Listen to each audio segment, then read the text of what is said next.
Hi, Lisa Clark here from Essential College Coaches. The Common App opened on August 1st, and we're getting a lot of questions as we normally do this time of year on how to complete it. So I thought it was a good time for us to try to give you a bit of a tutorial on the steps to complete the app and then some important tips and tricks along the way. So let's get started. If you have an account already in the Common App, your landing page is going to be your dashboard, like mine is. If you haven't opened it up yet at all, you're going to need to create your username and password, and then you will have a dashboard that looks like this. Your first step is really to start to enter your colleges. By now, you should have a good working list of colleges that you're intending to apply to. That should include two or three reaches at the most, four good targets that you would really like to attend, and one or two safeties that maybe offer you some merit money opportunities. So once you have your list at least mostly comprised, you can begin entering them into the Common App. If you have a couple that you're on the fence on as to whether or not you intend to apply, or you're waiting for a score, that might be something you add a little bit later.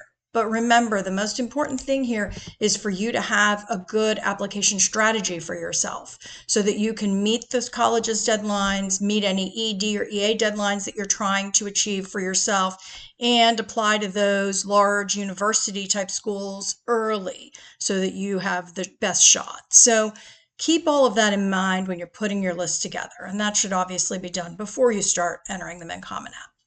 But if you have the semblance of your list and you're ready to go, you're going to begin by entering your colleges. They're going to all be listed here. How do you enter your colleges? You just simply go onto College Search, search the name of the college. We can pick here University of South Carolina as our example. And it will pop up. As you can see, I would want to have the main campus in Columbia as my application. And that will then populate to my college list under my colleges. Very simple, very user-friendly. Those are all of the individual college applications that you would be completing. You would do that after you've completed the Common App itself, which is this portion. Okay? It says My Common Application.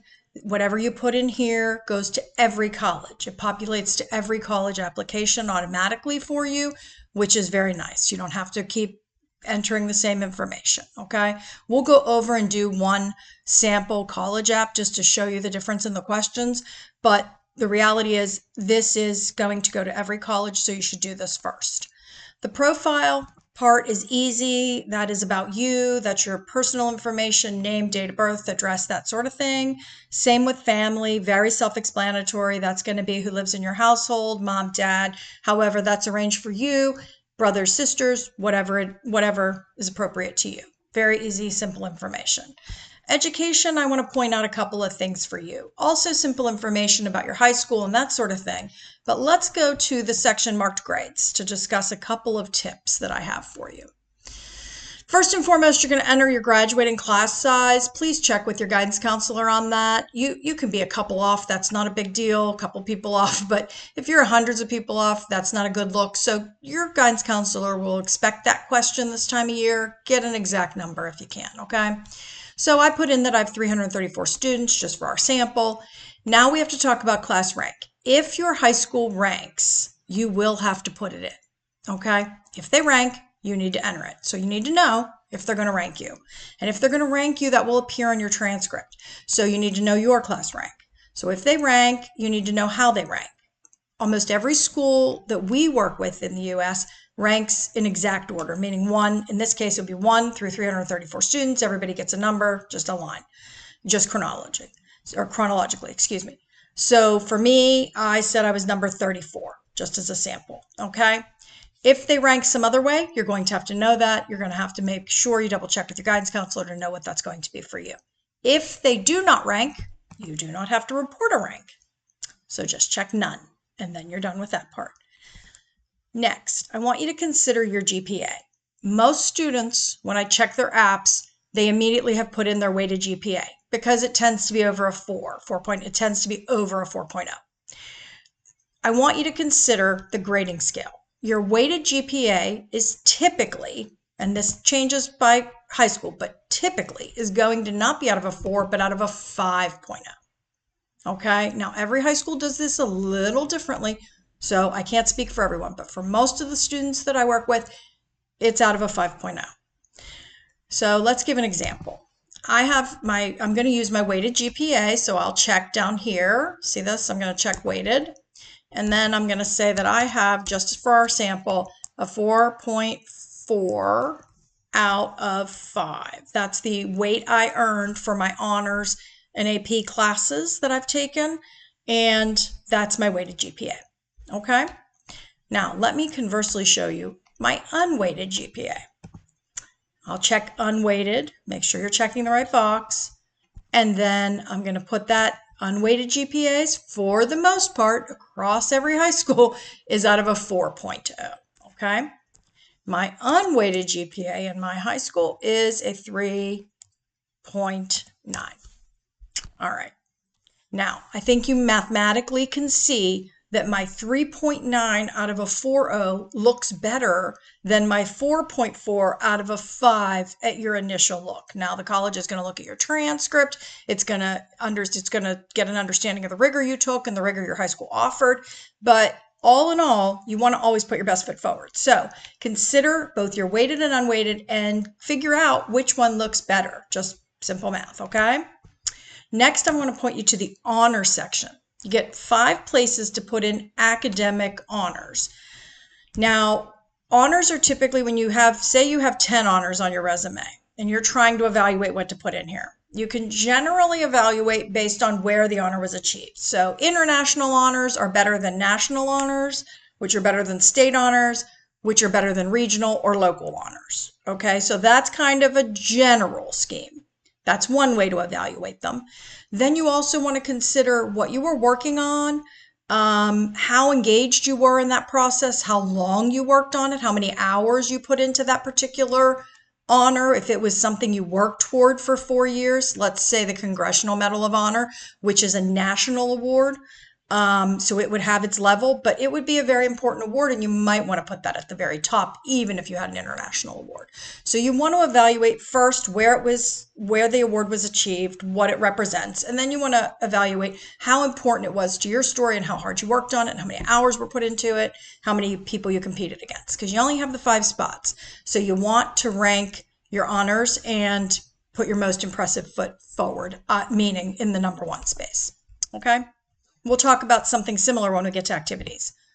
Testing is the next section. It's just going to be your SATs, ACTs, and AP scores. This is a question you may have for yourself as to whether or not you're going to be reporting. That's going to be up to the student to figure that out based on the scores that they've achieved. But if you are reporting, this is the section you report them in. They're going to ask you the test that you took. They're going to ask you the dates and the scores you want to report. So my tip here is have the SAT or the ACT pulled up, your test results for all, and double and triple check your dates and your scores when you enter these, okay? Activity section. This section is where you're going to enter pretty much the bulk of your resume. Okay, so before you begin working in the Common App, you should have considered your resume. Is it up to date and complete? Number 1. Number 2, what activities am I going to include in the 10 spaces? There are only 10 that are allotted for me. So if you're a very active student and your resume has 20 odd entries in it, some of them may go under the honors if they're academic honors, but for the bulk, you're going to try to fit them into these 10 spaces. So again, you're going to be doing an individual evaluation of your activities. You can use the plan that I just gave you with knowing which activities are best, international, national, state, local, so forth. But you also need to do an evaluation of a couple of other things. The time you spent on something. So you need your hours. What time did you spend on these activities? Which weighed the most for you? Which one did you extend? For instance, if you're on speech and debate, and then you created a nonprofit for underserved school districts in speech and debate, we definitely see a theme and a part of a story here for that student. They definitely want to be highlighting that. So you definitely want that. what leadership roles do you play? Because if you have a large leadership role in an organization, or you were the founder or co-founder, that may be trickling to the top of your activities list. Okay, there's all sorts of points of evaluation here, but this is your place to show your impact. They want to see you, how you solved problems and how you made an impact. What was your contribution? How did you impact? And how do you show impact? Well, I'm going to give you an example here. So when you go down to your first, so you will have 10 spaces for activities, and it'll have to encompass all of these things. So on your resume, your extracurriculars, meaning your clubs and activities, sports, that type of thing, your internships, your shadowing, your community service, all of that is going to have to appear in these 10 spaces. So you do have to make some, you have to consider that, and then you have to probably cut some things. So you're going to have to evaluate what's the most important and what supports your story. After you've done that, you're going to see that you have the type of activity in a drop-down menu. It encompasses almost everything. Then the type of leadership role, please make sure you're filling that out. If you're founder, co-founder, captain, co-captain, president, treasurer, if you are a volunteer, that's okay. Put it in. Make sure you have a leadership role in here. Make sure you have a role or position or leadership description. Make sure you use your organization's proper name. Colleges don't know every organization in the country. They will not search if you use an acronym. So make it easy. Use proper names here, and the full name of the organization if you can. It's 100 characters. So if you have to abbreviate something, do it wisely to make it readable and understandable and looking professional, but do the best you can there. Same here with your description. You have 150 characters. So I would take my resume, I would order my activities 1 through 10 as to order of importance that for me, based on the things we already discussed, and then I would work on those 150 character descriptions so that I am including both any leadership or positions that I had and what I brought to the table, what I accomplished, and then the impact I made. An impact can be shown very easily by using numbers, right? If you collected 12 tons of food, if you served 325 meals, the way you can quantify something, there are endless opportunities for that, but you might have to think about that before you sit down and do your application. So give it some thought. This is a place where you're going to be able to show impact. Some colleges are going to allow you to attach a full resume. Some colleges are going to allow you to attach a full resume, and you might even get an interview where you could further explain your story. But many are not going to do that. So this will be your place to show them how you impacted your community, how you investigated your academic interests, how you contributed to both your own development and your community. So this is your spot to do that. Give it a lot of thought. Writing. This section is just your personal statement. As you probably already figured out, you have 7 prompts to pick from. You're going to pick one. The last prompt here, number 7, says share anything you want. So again, I wouldn't get too stuck on what prompt. I would definitely be more concerned about my content and my persuasiveness and what my essay is really saying about my story and myself. So focus on your essay. You should be writing that either in Docs or Word, some word processing outside of this application. Do not just type it in here. Write it outside, perfect it, have a trusted adult review it with you or for you, get feedback. When it's perfected, then you copy and paste. And so my only tip here is when you copy and paste, be very careful. Read back through it. Be very careful and cautious about periods being dropped, spacing, any words you may have misspelled, anything that this package picks up. Common App does have a little grammar check on here. Any red lines that are in here. Be careful. Just reread it. Make sure it looks exactly the way you thought it was going to look and the way you want it to look. Courses and grades. Really, I don't know too many colleges using this piece anymore. They have an outside application for self-reporting of grades, typically, if they want that, and you do that in a completely separate application from the Common App. But if a college has it here, they're asking you to report your grades. and courses very specifically. So this is why you want to have your unofficial transcript handy, because you would be putting in exact names of your course. For instance, if you took world history in sophomore year, but in your district it's called Shaping the Modern World, you have to put it in as it's entered on your transcript, abbreviations and all. So however your school enters it, that's typically how they want to see it, so that they can match it up very easily. Okay? That's not hard. That's just really just a task, and you need to keep that in mind. When you get to your colleges, say you're completed with your profile and your college application, your supplements are complete for the college. So let's go to Harvard. Harvard is going to have a number of subs, and you can find those. Now they call this short answer. They used to call it writing, but the section is called short answer, and you can find the supplements you'll be responsible for. Okay, they'll have the prompt, they'll have the word count. My suggestion for you is once you have your college list perfected and you enter it in Common App, go through the applications and the writing section of the individual college applications and make a list for yourself of all the prompts and word counts that you'd be responsible for that per college. And that way, when you finish your personal statement and you're working towards your next goal, for me, for instance, this would be Harvard, would be my first college I want to complete. I would then begin my supplemental essays for Harvard. So that's how you're going to work your deadlines, and that's how you're going to make sure you stay on task. So it's a handy tool to just have those all in a document for yourself, and you can just tick them off one by one, okay? So once those are complete, you're going to be able to copy and paste them in here. Same rules apply. Make sure that they look exactly the way you want them to look and nothing gets dropped.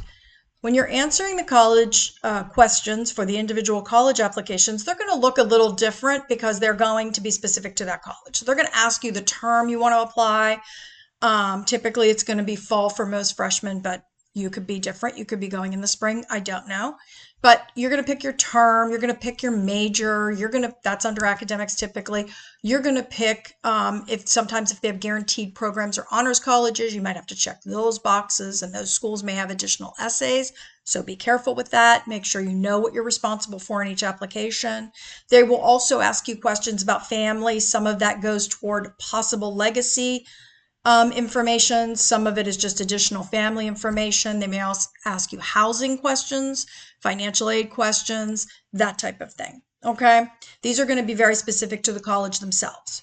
So when you're all finished and you're ready to apply, you're going to be signing your FERPA waiver, which allows your high school to communicate directly with the college, meaning that they can send your recommendations from your teachers and guidance counselor and your transcript directly to the college without you seeing it.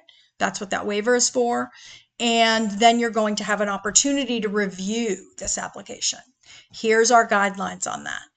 Print your application out in hard copy. It typically comes out in a PDF. It's a PDF and you can print the PDF. Print it out so you can really see it. Give a copy to a trusted adult, a parent, or older brother, sister, whatever, and have each of you go through it line by line. I like to use a ruler personally to keep me in line, but go through it line by line and make sure it looks exactly the way you want it to look. Every first review I do of an application, I find minor mistakes. You don't want any mistakes on this application, especially the easy things that you could change very simply. Sometimes you forget something. Sometimes you forget a social security number and you're going to go back and fill it later and you forget. Sometimes you don't put in a date of birth for mom or dad or a college because you're going to double check something. Make sure that you go through this line by line in printed form before you ever submit so that you're 100% sure it's as perfect as it can be. All right. If you found this helpful, please like and follow us and have a good day.